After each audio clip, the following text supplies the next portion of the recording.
Alors, pour répondre à la question, comment fait-on pour obtenir les valeurs d'ancrage des différentes encres pour les différents types de papier et les valeurs RVB éventuellement dans Photoshop? C'est pas bien compliqué, mais il faut savoir ce qu'on fait. Donc là, je suis dans Photoshop, j'ai même pas de document ouvert, je vais aller cliquer sur l'échantillon de couleur ici.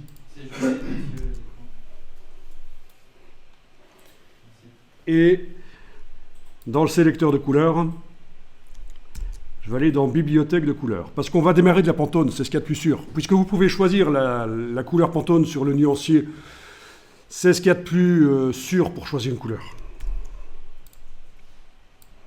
Vous avez quand même 700 couleurs Pantone à peu près, je pense. Voilà. Et donc, voyons un peu ça. Je vais donc choisir une couleur Pantone comme la 7580C ici. Ok, je vais noter ici sur mon petit bloc-notes PMS 7580C Pantone Matching System. Vous allez voir parfois ça. Système de correspondance de couleurs de Pantone. Ok, donc c'est ça, la couleur institutionnelle que je choisis pour mon logo par exemple. Ensuite, je vais retourner au sélecteur, oui. Je retourne à la partie sélecteur de couleurs. Et là, on me montre les valeurs RVB et les valeurs CMJN. Bien. Donc je vais noter ça.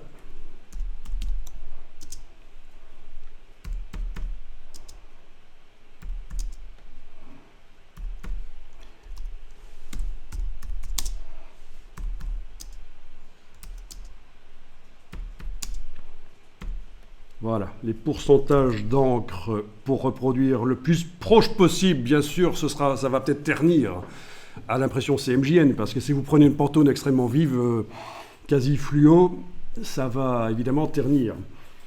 Ça fait partie de la stratégie quand on choisit la couleur d'un logo. Tiens, est-ce que le logo sera vraiment très différent au niveau de sa couleur quand il sera imprimé en quadrichromie CMJN, donc par rapport à sa version Pantone, c'est peut-être quelque chose à réfléchir. Il faut réfléchir à ça. Ok. Bon, jusque-là, ça va? Oui, mais quel est le RVB? Oui, on sait que pour reproduire le plus proche possible la couleur Pantone sur un écran, il faut ces quantités de lumière-là. Ça va de 0 à 255, je vous rappelle, le RVB. Il faut ces pourcentages d'encre-là pour le reproduire sur le papier, mais quel RVB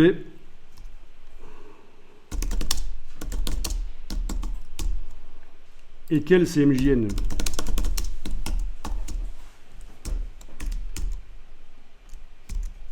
C'est là que si on fournit juste l'information des quantités de lumière ou les quantités d'encre, c'est pas assez précis. Donc, je vais annuler ça et aller voir ce qui est réglé ici dans le menu édition couleur de Photoshop. Alors, si vous avez votre Photoshop, et c'est le cas ici, c'est malin ça. Il a d'abord été installé en anglais, puis je l'ai installé en français et j'ai changé la langue de l'interface. Et donc, les réglages couleurs conviennent pour l'Amérique du Nord. Très mauvais. Je vous rappelle que web, dans le contexte ici du CMJN, ça veut dire bobine. C'est une presse alimentée par une grosse bobine de papier continue. Rien à voir avec le World Wide Web, l'Internet. Donc faites gaffe à ne pas commencer à croire que ça a un rapport avec le web. Gros piège. Donc impression standard pour l'offset avec alimentation par bobine. Standard Web Offset Printing, il faut le savoir. Et donc en principe le CMJN qui est là convient pour imprimer la Pantone qu'on a choisie, la 7580C, pour obtenir la couleur la plus proche possible, sur une presse américaine, sur du papier couché, calandré. Donc, si on indique ces valeurs-là dans notre charte graphique européenne, ça va être complètement décalé, ça va être une couleur qui va ressembler. Pour un daltonien, ça sera à peu près la même couleur, mais pour les autres, peut-être moins. J'ai rien contre les daltoniens. Vous pouvez l'être, il n'y a pas de problème. On peut s'en sortir en graphisme en l'étant, mais je veux dire, il y a un peu de subtilité, quoi. Quand on parle de couleur, ça peut être bien. Donc on peut s'en sortir très bien dans le graphisme en étant daltonien. Si on ne joue pas avec les couleurs, on joue juste avec les formes. Par exemple, on fait de la 3D, des choses comme ça. Même si on joue avec la couleur, j'ai des échos comme quoi ça peut être bien, ça peut pas être tellement un problème d'être daltonien. On peut arriver à faire des choses intéressantes et même différentes de ce que les autres font. Donc voilà, ça c'est des échos que j'ai. Bon, il y a juste certains métiers qui sont interdits aux daltoniens. Tu sais lesquels? Je crois qu'à l'armée, L'armée, sans doute, oui, oui. Les électriciens. Forcément, parce que les fils en couleur, on a intérêt à ne pas confondre. Voilà. Et d'autres métiers où la couleur est importante.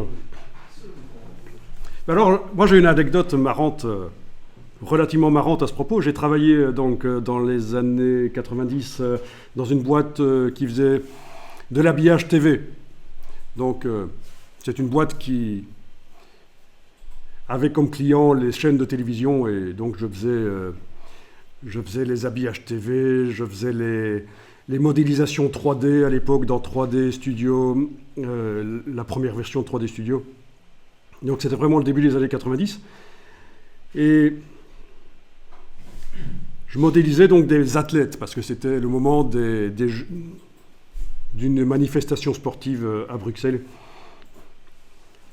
Puis il y a un informaticien qui était là à côté et qui critiquait toujours les couleurs que je choisissais. Oui, mais tu aurais pu mettre une autre couleur, etc. Et à un certain moment, je lui pose la question, mais tu serais pas daltonien, toi? Et alors là, il devient blême. Ah, oui, mais il ne faut pas le dire au patron, il va me virer. D'abord, je lui dis, mais le patron ne va pas te virer parce que tu es daltonien, tu es là pour programmer de l'informatique, qu'est-ce qu'on s'en fout, hein, voilà, et le gars avait peur que j'aille raconter qu'il est daltonien, donc évidemment, j'ai pas été le raconter, mais ça m'a surpris. Qui croit déjà que le patron allait le virer parce qu'il est daltonien alors qu'il fait du code. Deuxièmement, qui n'arrête pas de m'ennuyer à critiquer les couleurs que je choisis, alors qu'il sait qu'il les perçoit mal, quoi. Je veux dire, c'est bizarre, quoi. Quand tu sais que tu es daltonien, tu vas pas commencer à critiquer les couleurs choisies. Sauf éventuellement pour dire que le texte n'est pas très visible sur le fond. Ça c'est constructif et Photoshop et tous les autres logiciels Adobe permettent de simuler le daltonisme, vous êtes au courant, pour vérifier que par rapport aux 5% de la population des garçons blancs qui sont daltoniens, la communication va passer. Ça aussi c'est important, ça peut faire partie d'une charte graphique de l'identité visuelle d'entreprise. On a pensé à ça quand on met le texte en couleur sur tel fond. Si vous avez du texte en couleur sur un fond, on a pensé que même pour les 5% de daltoniens, parmi la population de garçons blancs, puisque c'est parmi le type caucasien, on appelle ça, les blancs, quoi, qu'on a ce défaut de la vue, qui n'est pas très très grave, hein, soyons clairs. Voilà. Et donc, voilà, donc ça c'est ma petite anecdote, évidemment. Le gars a arrêté de critiquer les couleurs que je choisissais, mais il s'est bien rattrapé parce qu'il disait que mes petits mannequins, mes sportifs que je modélisais en 3D ressemblaient à des lemmings. Il n'arrêtait pas de m'emmerder. Oui, ça ressemble à un lemming. Moi, je ne connaissais pas les lemmings, c'était un jeu vidéo parce que c'était un fan de jeux vidéo, en fait. Bon, voilà. C'était peut-être vrai, je ne sais pas. Enfin, quoi qu'il en soit. On revient sur les problèmes de couleur ici. Voyons un peu ça.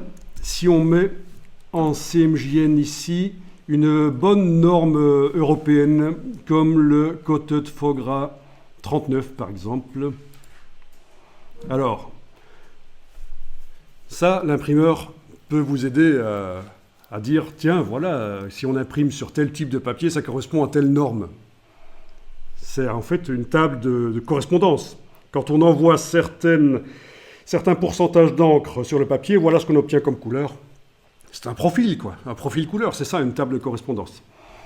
C'est une carte d'identité, vraiment, de l'appareil, la presse offset, avec ce type de papier-là. Voilà comment ça se comporte au niveau des couleurs. Alors, par contre, le RVB, c'est pas trop mauvais. C'est du sRGB, apparemment. Mais voyons un peu si on veut avoir la valeur pour une télévision. Alors, actuellement, on est dans le 701, je pense, sur la dernière norme TV, mais je vois qu'ici, il y a le 601. Je vais prendre le 601. On va voir. Et oui, si quelqu'un doit un jour faire la couleur sur une TV, ça peut être intéressant qu'il sache quelles sont les valeurs RVB à mettre. Donc, ok. Donc déjà là, je sais que ça, c'est pour du sRVB. Et ça, c'est pour du... Ah oui. C'était pour une norme américaine.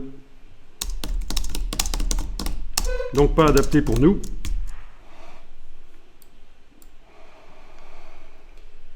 Ok, alors voyons ce qui se passe. Si maintenant dans Photoshop, là, je vais recliquer là-dessus.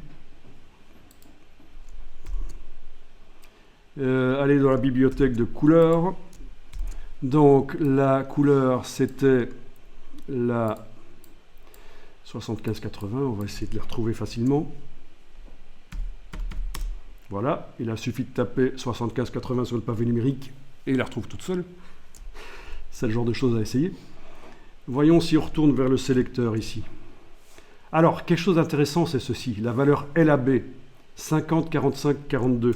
Je vais quand même la noter. Parce que c'est une manière de décrire les couleurs qui est totalement indépendante du matériel. Contrairement aux autres manières de décrire les couleurs qui existent uniquement parce qu'il existe des écrans, des projecteurs qui font les couleurs par mélange de lumière et il existe des imprimantes. Là, c'est totalement indépendant, c'est plus scientifique comme manière de décrire les couleurs. Et donc, ça peut m'intéresser de la connaître. 50, 45, 42. Voilà. Bon, quoi qu'il en soit, je vais retourner ici sur le sélecteur. Alors, qu'est-ce qu'on a ? Eh bien, on a des valeurs différentes, en fait. Ce sont les valeurs adaptées au standard TV que j'ai choisi, là, dans Édition Couleur, le 601, le PAL 601. Oui, parce que je n'ai pas choisi le NTSC, la télévision américaine. J'ai choisi la norme européenne. Donc, 195, 90, 59. Et alors qu'on avait avant 195, 81, 49. Voilà. Donc, ce que je vais faire ici, c'est juste indiquer que pour le PAL 601, je ne sais pas si ça existe encore, cette bouffe pour chien, parce qu'en général, on me fait toujours la blague, oui, c'est de la bouffe pour chien. Non, ça n'existe plus. Ça ne vous dit plus rien. Ça a changé de nom, sans doute. Ok, voilà. Et alors, pour le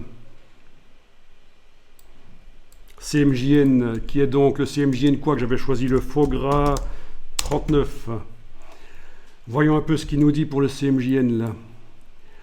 Ah ben, il met des valeurs différentes aussi. 18, 77, 84, 7. 18.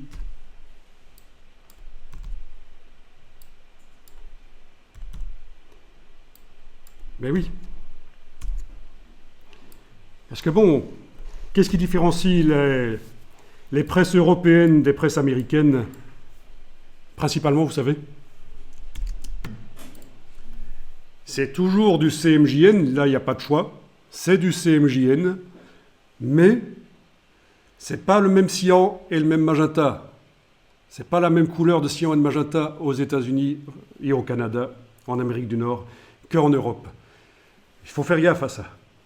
Il faut faire gaffe à ça, parce que ça, forcément, pour obtenir la même couleur institutionnelle qu'on a choisie, qu'on veut, il faudra mettre des pourcentages d'encre différents qui tiennent compte de ça. Et voilà, vous avez l'exemple ici du 7580C, le Pantone. En LAB, description scientifique de la couleur, ça donne ça. L, c'est l'axe de luminosité. A et B, c'est deux axes couleurs. C'est la position sur deux axes couleurs. Je vais vous montrer le LAB. Et pour les différents CMJN, on a quand même des pourcentages d'encre différents. Attendez un peu, parce que je me suis planté là sur la dernière. C'était 7%, voilà. Ben oui, pas... Voilà, 7% d'encre noire. Okay. Bon, pour quelqu'un qui s'en fout de la couleur, ce sera à peu près la même couleur de toute façon, hein, mais on est précis, c'est quand même important. Et donc voilà, ça répond à ta question. Comment fait-on pour obtenir les pourcentages d'encre corrects pour différents appareils en plus au départ de celle qu'on a choisie au départ. Donc je vous conseille de partir de la Pantone. Alors vous avez un domaine où il y a des gens qui font fort attention à ça, c'est les amateurs de comic books. Entre une édition américaine originale et une réédition européenne, ils font fort attention à ça. Il leur faut la version américaine originale. Et dans les comic books, ça se voit énormément. Ces caractéristiques des encres cyan magenta qui sont différentes en Europe parce qu'on utilise pour la bande dessinée des couleurs plus pures. On utilise du 100% cyan, du 100% magenta. Voilà. Et donc ça se voit vraiment beaucoup plus que si c'est des photographies dans un magazine. La différence entre un magazine américain et européen est moins visible que la différence entre un comic books américain et un comic books européen. Donc vous allez voir que voilà, ça se voit tout de suite en fait dans les comic books. Parlez à des gens qui sont vraiment amateurs, ils vont vous expliquer que ça se voit en fait. Alors sans entrer trop dans le détail, le modèle couleur LAB qu'on doit écrire avec une majuscule en fait, LAB, voilà.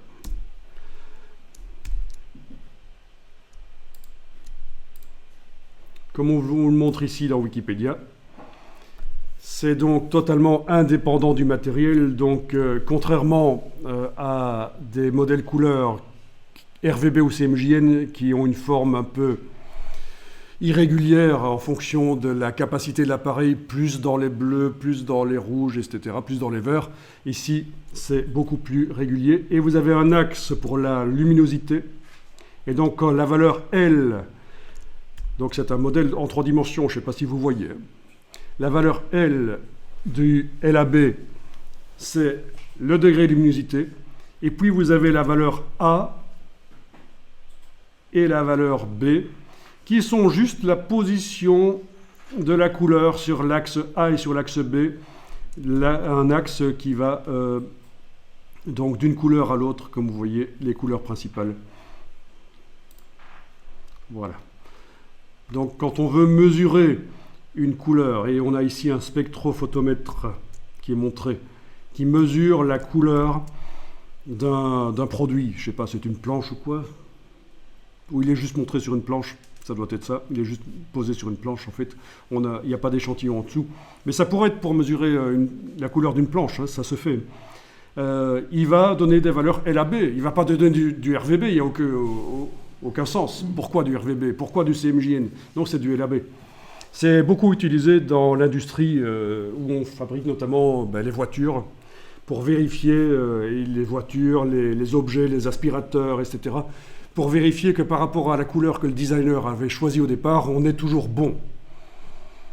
Il y a une zone de tolérance, ce qu'on appelle le delta E. En général, 3 delta E. Le delta E, un delta E, c'est la capacité de l'être humain à faire la différence entre deux couleurs qu'on lui propose. D'accord? Et dans l'industrie, on ne va pas dire, oui, si on met 2 objets l'un à côté de l'autre, qu'il arrive à dire qu'il y en a un qui est d'une couleur un peu différente de l'autre, c'est pas bon, on a raté le produit, on ne peut pas le vendre, ça ne correspond pas à ce que le designer a choisi. Non, c'est 3 delta E, la zone de tolérance.